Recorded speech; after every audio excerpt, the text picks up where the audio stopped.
Yo, what's up guys? Welcome back sa akin YouTube channel, RDP Vlog. For today's video is papakita ko sa inyo guys yung ating alternative foods na kinuha ko kanina guys sa may kanal. Malapit lang dito sa amin. Ano nga pala yun guys is Moina. Mas maganda yun guys sa mga beta at saka sa gapi. Yun, mas madalas pakainin at saka nire-recommend din sa akin tropa yun guys yung Moina nga. Mas maganda nga daw kasi gawa nga mas mabilis mag-grow out yung ating mga isda.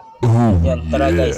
Papakita ko sa inyo mamaya. Pero bago ang lahat guys, kung bago lang ka sa aking YouTube channel, huwag yung kakalimutan mag-like, share, and subscribe. At follow nyo na rin yung aking Facebook account para lagi kayong updated sa aking panibagong videos. At yun guys, shoutout nga po pala sa ating mga subscriber at mga viewers dyan. At sa mga followers natin guys, maraming salamat sa lagi nyong panonood ng aking mga videos yan. Tara, samahan ko na kayo. Yan guys, yung aking pinuwang mga muhay na guys, kung nasa kanal guys, kung nakikita nyo guys, yan maliliit yan guys. Maliliit na yan. Yan yung alternative food guys, pag wala kayo masyadong makuha, pag wala na kayo pagkain, yun ang kunin nyo sa guys sa kanal.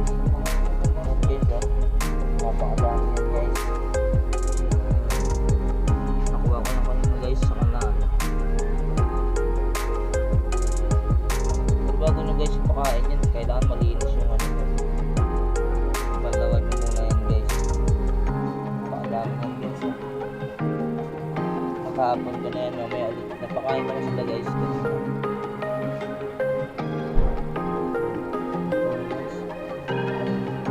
Malay nyo kitikita yun ha. Hindi yan guys kitikita yun. Para sa malilit na sa kurang guys. Napakadami guys.